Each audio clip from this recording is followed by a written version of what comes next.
Imagine if you had the power to control anyone according to your wishes. Convincing your boss, getting your friend to agree with you, or even making a stranger dance to your tune, this isn't magic. This is the darkest corner of psychology that powerful people use. And today, you're going to learn it. But listen carefully. This is for educational purposes only. Don't misuse it, because these tricks are so powerful that once you know them, your thinking will change forever. You might not be ready for this, but still, watch. Let's start the game. Trick 5, the illusion of choice. Have you ever wondered why people don't make decisions according to your wishes? Because they feel they're in control. But real experts give them choices that make them think your way. The psychology behind it. Our brains love autonomy. When we feel forced, we resist, but when we feel like we're choosing, we cooperate willingly. This is called psychological reactance. The more someone feels their freedom is being taken away, the more they'll fight back. How to use it. Suppose you want your friend to go out with you.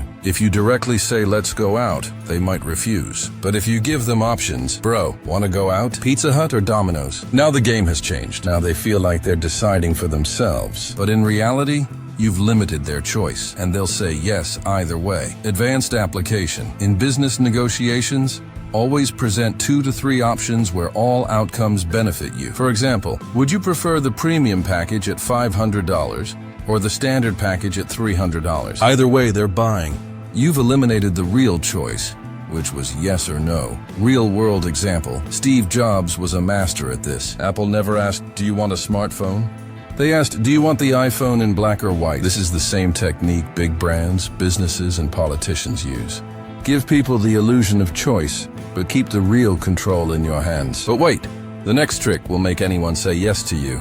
Trick 4, the yes ladder technique. If you want a big favor from someone, asking directly will get you a no. But if you get small yeses gradually, their brain will slowly start accepting your request. The science. This is based on the psychological principle of commitment and consistency. Once people commit to something small, they feel internal pressure to stay consistent with that commitment. Dr. Robert Cialdini's research showed that people who agree to small requests are 3 to 4 times more likely to agree to larger requests later. How it works. Imagine you want a promotion in your company. If you go straight to your boss and say, "Sir, I want a promotion," the boss will say, "Not now, let's see next year." But if you approach it with the yes ladder, step 1, "Sir, can I be part of this new client meeting? I want to gain some experience." Small yes. Step 2, "Sir, can I take on some extra responsibilities for this project?" Medium yes. Step 3, "Sir, can I attend the leadership workshop? It will improve my skills." Another yes. Step 4, "Sir, I've taken on extra responsibilities this year. The clients are happy. Can we consider my promotion now?" Big yes becomes natural. Key principle. Each yes builds momentum. The gap between requests should be 1 to 2 weeks, not immediate. This gives time for the commitment to solidify. Pro tip: always deliver on your small commitments. If you ask to join a meeting, be valuable in that meeting. This builds trust and makes the next yes even easier. What will happen? The boss has already said yes 3 to 4 times, so saying no to your promotion request will be difficult. They'll also feel that you've gradually shown your value and have become worthy of promotion. This is the same trick salesmen, politicians, and leaders use. Get people into the habit of saying small yeses, then ask for the big favor. The next trick lets you press anyone's guilt button. Trick 3. The guilt trap. People aren't always logical, but they're always emotional. And if you make someone feel guilty, they'll be forced to agree with you. The psychology. Guilt is one of the most powerful human emotions. It's rooted in our need for social acceptance and reciprocity.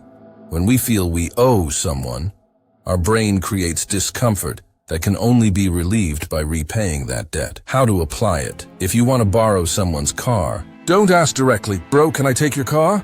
90% will refuse. Instead, say this: "Man, I've always helped you. Remember last time I gave you 2,000 rupees? Now I just need one small favor. Can I get the car?" Why it works. You've created a mental ledger where they're in debt to you. Their brain automatically calculates, "He helped me, now I should help him." Refusing creates cognitive dissonance, the uncomfortable feeling of acting against your values. Warning: overuse destroys relationships. Use this sparingly and only when genuinely needed. Real relationships are built on mutual support, not manipulation. Ethical alternative. Instead of guilt, try gratitude. I really appreciated your help last time. If you're ever in a position to help again, I'd be grateful. This maintains the relationship while still creating reciprocal obligation. The next trick lets you change anyone's memory. Trick 2, false memory planting. Our memories aren't perfect. Our brain isn't as reliable as we think, and smart people take advantage of this weakness. The shocking truth. Research by Elizabeth Loftus shows that 25–30% of people can be convinced they experienced events that never happened. Our memories are reconstructed each time we recall them, making them vulnerable to suggestion. How it works. If you repeatedly tell someone a false thing, their brain will start believing it's true. Each repetition adds evidence in their mind. After 3 to 4 exposures, most people can't distinguish the false memory from real ones. Real example.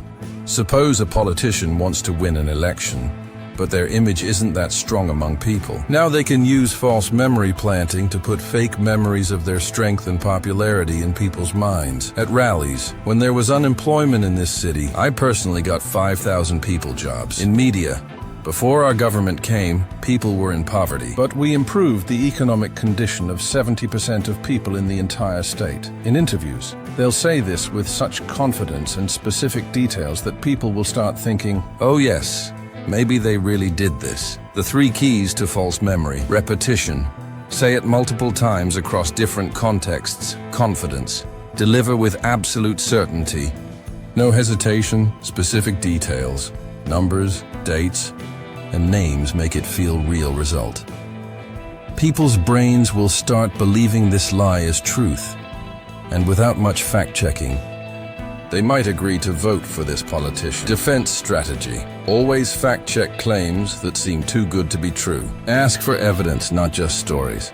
Your memory can deceive you, data cannot. And this is how the false memory planting trick works. Now get ready for trick 1, the most powerful of all. Trick number 1, the power of silence. The less you speak, the more control you'll have. Why silence dominates? Brain psychology reveals that silence triggers anxiety in others. Humans are wired to fear the unknown, and silence represents uncertainty. When you stay silent, the other person's imagination runs wild, often creating fears worse than reality. The FBI technique. FBI interrogators use silence as their primary weapon. They ask one question, then wait. Suspects, unable to handle the pressure, fill the silence with confessions, excuses, and valuable information they never intended to share. Real applications. Situation 1. Extracting truth. Suppose you suspect your friend of theft. Never say, bro, did you steal? A direct question invites defense. Instead, say, bro, I know everything. Then stay quiet. Maintain eye contact. Count to 30 in your head. The longer you maintain silence, the more nervous they'll get. They'll spill the truth themselves, often with details you never asked for. Situation 2. Negotiating discounts. Don't ask, can I get a 30% discount? The other person can clearly refuse. Instead say, I'll get a 30% discount anyway, right? And stay completely silent. Don't smile, don't nod, don't break. This trick is devastatingly powerful in sales.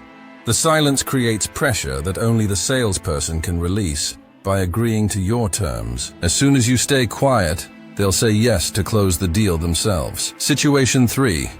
Winning debates. If your friend or enemy is giving any argument in a debate, instead of arguing back, which validates their position, just silently look into their eyes and smile slightly. Hold for 5–10 seconds. The other person will doubt themselves. Why isn't he responding? Is my argument that weak? Does he know something I don't? They'll weaken their own point without you saying a word. Situation 4. Demonstrating value. In meetings, at parties, in social situations, speak less, speak thoughtfully. The person who talks the most is often perceived as the least powerful. Leaders speak last. They listen first, observe patterns, then deliver one powerful statement that changes everything. The 70-30 rule. In any conversation, let the other person talk 70% of the time. You talk 30%. This makes you appear wise, thoughtful, and in control. People will leave feeling heard and will trust you more, even though you barely spoke. Master level. Combine silence with body language. Lean back, relax, maintain steady eye contact. This communicates, I'm comfortable with silence. I don't need to fill it. I'm in control. Most people can't handle this level of composure and will break first. The dark side warning. These techniques work because they exploit human psychology. Use them ethically. Manipulation destroys trust. Real influence comes from genuine value, integrity, and serving others. These tricks can open doors, but only your character keeps them open. Now listen carefully. Maybe we won't meet again. Join Core Mind and learn to control people.